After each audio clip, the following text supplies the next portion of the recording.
Welcome students. We have to see the velocity time graph for uniform velocity. For this, let us take one example, that is, a train is moving with a uniform velocity of 60 km per hour for 5 hours. We have to plot the velocity time graph for this uniform motion. And from the graph, we have to solve examples. The first example is, with the help of the graph, how will you determine the distance covered by the train between 2 and 4 hours? And the second example is that, is there a relation between the distance covered by the train between 2 and 4 hours and the area of particular quadrangle in the graph? What is the acceleration of the train? Now, let us see first the graph for this uniform velocity. Here, for plotting the graph, x and y axis are drawn. On the x axis, time is taken, and on the y axis, the velocity is taken. The time is taken in the hours and the velocity is taken in kilometer per hour. The scale for the graph is given, that is, for on x-axis 1 centimeter is equal to 1 hour, and on y-axis 1 centimeter is equal to 10 kilometer per hour. Now, here on x-axis 1 centimeter is equal to 1 hour. Therefore, here 1, 2, 3, 4. And on y-axis, 1 centimeter is equal to 10 kilometer per hour. Now, we have to draw the graph. The train is moving with uniform velocity. The velocity of the train is 60. It does not changes. The velocity is 60 kilometer per hour for 5 hours. Therefore, the graph is the straight line. And from the straight line, we say that this motion is uniform motion. After plotting the graph, we have to see the distance covered by the train between 2 and 4 hours. Let us see here. The distance covered means S is equal to V into T. V is velocity, that is uniform, that is given, that is 60. And time interval is from 2 hours to 4 hours, that is T2 minus T1. That is 4 minus 2 is equal to 2, and 60 into 2 is equal to 120 kilometer. Now, let us see the area of a quadrangle ABCD. Area of quadrangle ABCD is 60 into 2, that is 120 kilometer. Here, as the velocity of train does not changes, therefore the acceleration of train is 0. Now, let us see the next point, that is velocity time graph for uniform acceleration. Velocity time graph for uniform acceleration. The changes in the velocity of a car in specific time intervals are given in the following table. Let us see. The time interval is given that is 0, 5, 10, 15, 20, 25, 30, 35. And the changes are in the velocity of car are given 0, 8, 16, 24, 32, 40, 48, 56. Now we have to plot the velocity time graph for this uniform acceleration.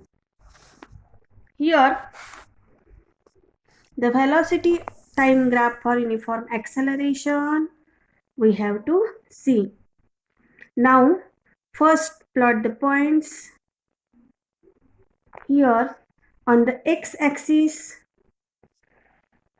time is taken and on the y-axis velocity is taken. On the x-axis the scale is 1 centimeter is equal to 5 seconds and on y-axis 1 centimeter is equal to 8 meter per second. Now changes in velocity against time graph we have to draw, and for that first plots the points. Here 1 centimeter is equal to 5 seconds scale is given, and on y-axis 1 centimeter is equal to 8 meter per second scale is given. Let us plot the point. The first point is in the first 5 seconds the velocity is 8 meter per second. In 10 seconds the velocity is 16 meter per second. Therefore this is the second point. The third point, that is the time is of 15 seconds and the velocity is 24 meter per second. Therefore this is our third point, and plot the points as it is. Then join all these points. The graph is the straight line graph. Here the velocity changes by equal amount in equal time interval. Therefore this is uniformly accelerated motion. Now we have to solve the questions which depends on this graph. The first question is, how much does the velocity changes in every 5 seconds? In every 5 seconds, the velocity changes by 8 meter per second. In every 5 seconds, the velocity changes by 8 meter per second. Now, the second question is, we have to find the distance covered by the car in the time interval of 10 seconds to 20 seconds. We have to calculate the distance covered by the car in the time interval 10 seconds to 20 seconds. Let us see. S is equal to phi into t. But here we have to take the average velocity. Here there is 10 second time and here there is time is 20 second. So we have to take the velocity related to this average of these velocities, that is 32 plus 16 divided by 2 into time interval is 20 minus 10. Now let us see from this. S is equal to 60 plus 32 divided by 2 into time interval is 20 minus 10 is equal to 24 into 10, which is equal to 240 meter. This is the distance covered by the car in the time interval 10 second to 20 second. That is 240 meter. Now, for all uniformly accelerated motion, the velocity time graph is a straight line, and for non-uniformly accelerated motion, the velocity time graph may have any shape depending on how the acceleration changes with time. Means for non-uniformly accelerated motion, the velocity time graph may have any shapes. Let us see the next point in this chapter, that is kinematical equations of motion by graphical method. There are three kinematical equations. The first kinematical equation is phi is equal to u plus at, which shows the velocity time relation. Therefore, it is also called as velocity time relation equation. The second equation of motion, that is s is equal to ut plus 1/2 at square. Here s is equal to displacement, t is equal to time. This equation is also called as displacement time relation equation. The third equation is v square is equal to u square plus 2as. Phi is velocity and s is displacement. This is the displacement velocity relation equation. And we have to see these three kinematical equations by graphical method. The first equation is v is equal to u plus at, velocity time relation equation. The second is s is equal to ut plus 1/2 at square. This is the displacement time relation equation. And the third is v square is equal to u square plus 2as, that is displacement velocity relation equation. Now let us see first the graph for this. Consider a body is moving along a straight line with uniform acceleration a. Here u is the initial velocity, phi is the final velocity, and t is the time period, and s is the displacement of the body. Let us see the figure. Velocity time graph is given here. The time is taken on x-axis. Velocity is on the y-axis. A body is moving in a straight line. Here initial velocity of body is not 0. Therefore, let us say u is the initial velocity. The body starting his motion from initial velocity u up to the final velocity v. It started its motion from point D to D. Here we have to plot this graph. The graph is straight line, therefore it is uniformly accelerated motion. Now let us see the first equation, velocity time relation equation. We know that acceleration is equal to change in velocity divided by time. A is equal to change in velocity divided by time. Here time is t. And change in velocity, that is from u to phi, that is a, b.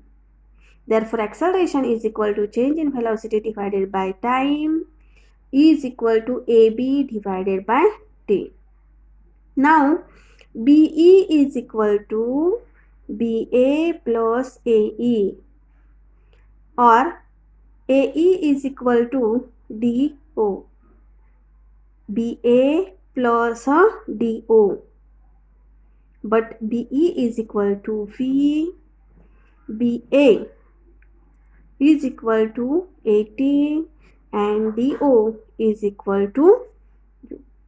Therefore, the first kinematical equation is V is equal to 80 plus U, or V is equal to U plus 80. This is the first kinematical equation, that is velocity time relation equation. Here AB is equal to 80. AB is equal to 80 and DO is equal to U. Therefore, V is equal to U plus 80. This is the first kinematical equation. Now, let us see the second kinematical equation, that is displacement time relation equation. The distance covered in time t is equal to the area enclosed within ODBE under velocity time graph. The distance covered is given by the area of DOEB, and this area is equal to area of a rectangle ODAE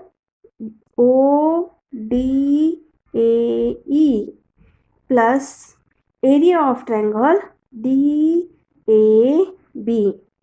Area of rectangle is length into breadth. Therefore, area of rectangle is OE into OD, and area of triangle is 1/2 into base into height is equal to 1/2 DA into AB.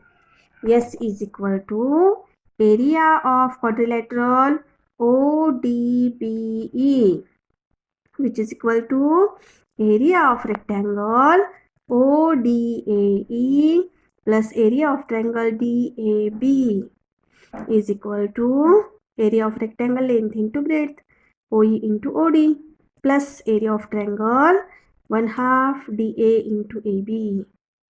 Now here OE is equal to DA is equal to T, OD is equal to U, and AB is equal to 80. Putting these values in this equation, S is equal to T into U plus 1/2 T into 80.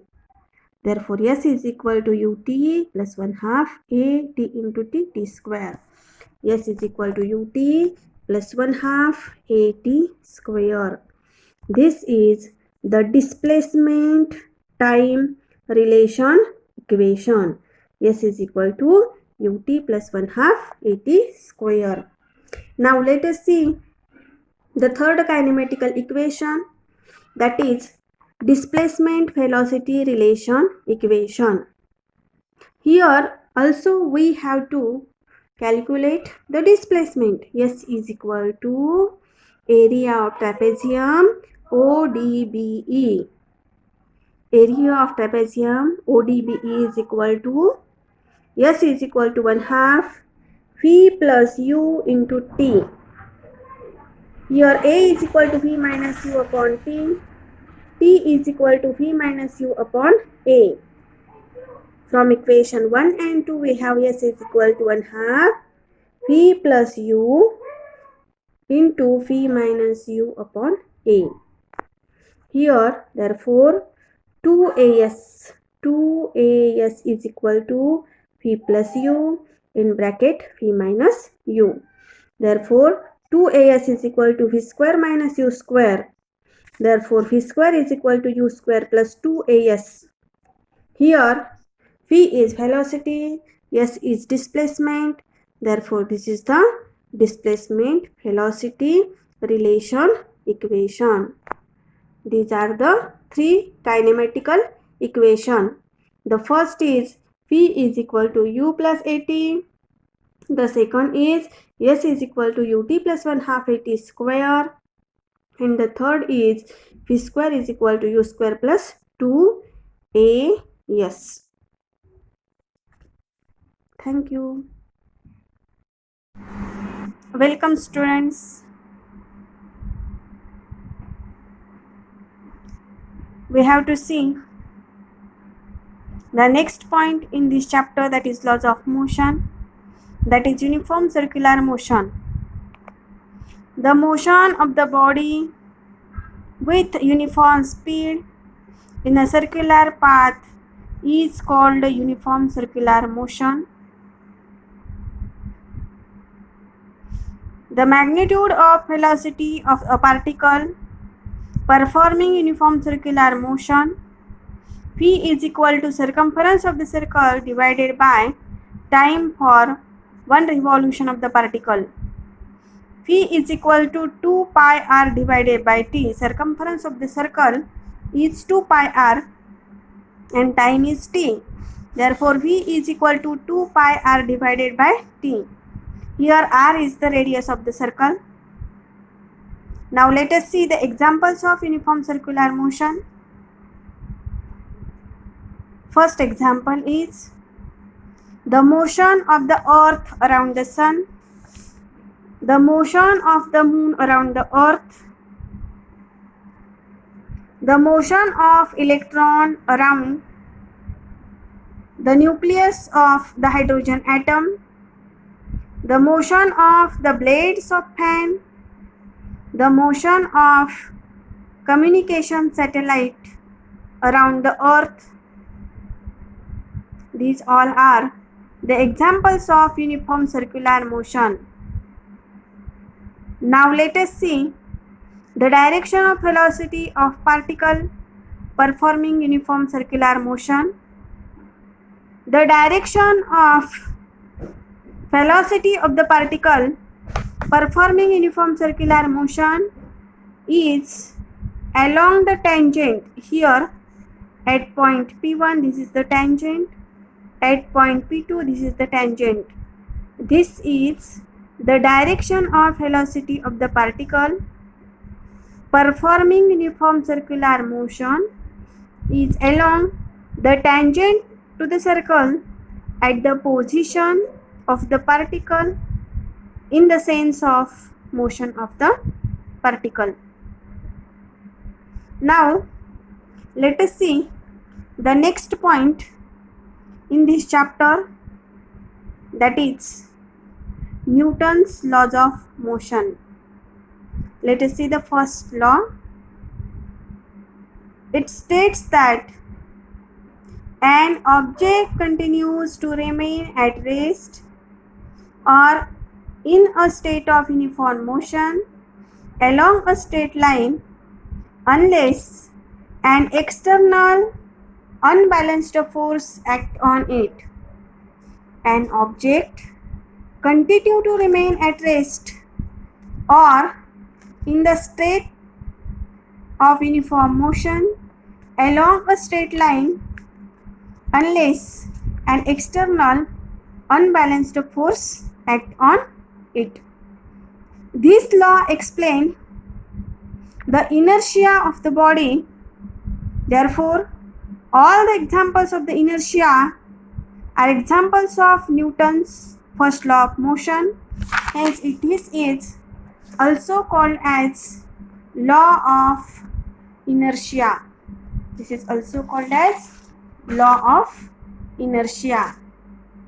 Now, let us see the Newton's second law of motion. The Newton's second law of motion states that the rate of change of momentum is directly proportional to the applied force, and the change of momentum occurs in the direction of the force. The rate of change of momentum is directly proportional to the applied force. Here, momentum is equal to mass into velocity of the body. Now, let us see the force equation from this Newton's second law of motion. We have to Obtain the force equation from Newton's second law of motion. Let a constant force F act on a body of mass m. We assume that the motion of the body is along a straight line. Let A is the acceleration produced by the force, u is the initial velocity of the body, and v is the final velocity after time t. Therefore, the initial momentum of the body is equal to mu, final momentum of the body is equal to mv. Therefore, change in momentum of the body is equal to final momentum minus initial momentum, that is, change in momentum is equal to mv minus mu. Now, rate of change of momentum of the body is equal to change in the momentum of body divided by time is equal to mv minus mu divided by t. Here m is the common taking outside. Therefore, m is equal to m into bracket v minus u divided by t. Therefore, rate of change of momentum is equal to m into bracket v minus u divided by t. But as a is equal to v minus u divided by t, therefore rate of change of momentum is equal to m into a. Now, according to Newton's second law of motion, the rate of change of momentum is directly proportional to applied force. Newton's second law of motion, that is, rate of change of momentum is directly proportional to the applied force. Here rate of change of momentum is ma and force is F. Therefore, ma is directly proportional to F. Therefore, F is equal to kma. Here k is constant of proportionality. Here k is the constant of proportionality. Therefore, F is equal to m into a. This equation is known as the force equation for the equation of motion. F is equal to ma.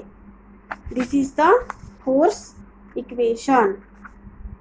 Now, let us see the Newton's third law of motion. The Newton's third law of motion states that every action force has an equal and opposite reaction force. Every action force has an equal and opposite reaction force which acts simultaneously. Let us see the examples of Newton's third law of motion. The first example, when a person kicks a wall with a bare foot, he exerts a force of action on the wall. At the same time, he himself experiences the force of reaction exerted by the wall on his foot. These forces have the same magnitude and opposite direction. We see the law, that is, every action force has equal and opposite reaction force which act simultaneously. Here, a force given by the person is action force and the force given by the wall is the reaction force. These two forces are equal and opposite. A person while swimming pushes a water in a backward direction at the same time experiences an equal and opposite push in the forward direction due to the force of a reaction of water. A person while swimming pushes water in the backward direction at the same time he experiences an equal and opposite push in the forward direction due to the force of reaction of the water. Now let us see the third example. When bat strikes a ball, the ball also exerts equal and opposite force of reaction on the bat at the same time. This force on the ball increases its velocity and the force on the bat slows down its forward motion. The force by bat is action force and the force by ball is the reaction force. Next example is when a bullet is fired from gun, the gun and bullet exert forces of action and reaction on each other.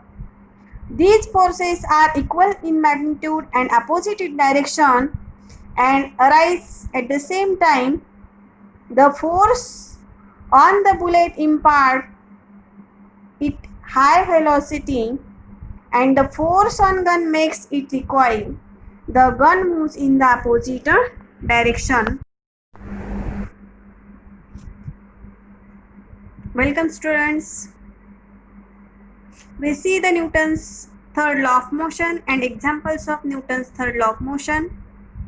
Now we have to see the principle on which the launching of rocket is based. Launching of rocket is based on Newton's third law of motion. When the fuel in the rocket is ignited, it burns as a result of chemical reaction and the compressed hot gases are thrown out with a tremendous force in the downward direction through the small opening in the tail of the rocket. At the same time, escaping these gases exert an equal and opposite reaction on the rocket in the upward direction, as this force is greater than the net downward force due to gravity and air resistance. The velocity of rocket increases as it moves in the upward direction. Thus the launching of rocket depends on the Newton's third law of motion. Now let us see the next point in this chapter, that is law of conservation of momentum. It states that when no external force acts on two interacting objects, their total momentum remains constant. It does not change. When no external force acts on two interacting objects, their total momentum remains constant. That is, when no external force acts on two objects in the collision, the total momentum before the collision is equal to the total momentum after the collision. Now we have to prove this law of conservation of momentum from Newton's laws of motion. Consider two small spheres A and B with masses m1 and m2 respectively, moving in the same straight line in the same direction. The initial velocities are u1 and u2. Let the magnitude of u1 be greater than u2 After some times, the spheres will collide with each other. According to Newton's third law of motion, at the time of impact, the spheres exert equal and opposite forces on each other. Let the force exerted by sphere B on sphere A is F1. Therefore, the force exerted by sphere B on sphere A is F1. Therefore, the force exerted by sphere A on sphere B is F2. As these forces are equal in magnitude but opposite in direction, therefore F2 is equal to minus F1. Let the velocities of spheres after the collision be v1 and v2 respectively. Let us suppose no external forces act on the spheres during the collision. Let t be the time for which the spheres remain in contact during the impact. During this period, the acceleration of sphere A, that is A1, is equal to v1 minus u1 divided by t. Similarly, the acceleration of sphere B, that is A2, is equal to v2 minus u2 divided by t. But by Newton's second law of motion, force is equal to mass into acceleration. Therefore, F1 is equal to m1 a1. m1 a1 is equal to v1 minus u1 divided by t. And F2 is equal to m2 a2 is equal to m2 in bracket v2 minus u2 divided by t. Now, F2 is equal to minus F1. Therefore, from equations 1 and 2, m2 v2 minus u2 divided by t is equal to minus m1 v1 minus u1 divided by t. m2 into v2 minus m2 into u2 is equal to minus m1 v1 minus get plus m1 u1. T get cancelled. Therefore, m1 v1 plus m2 v2 is equal to m1 u1 plus m2 u2.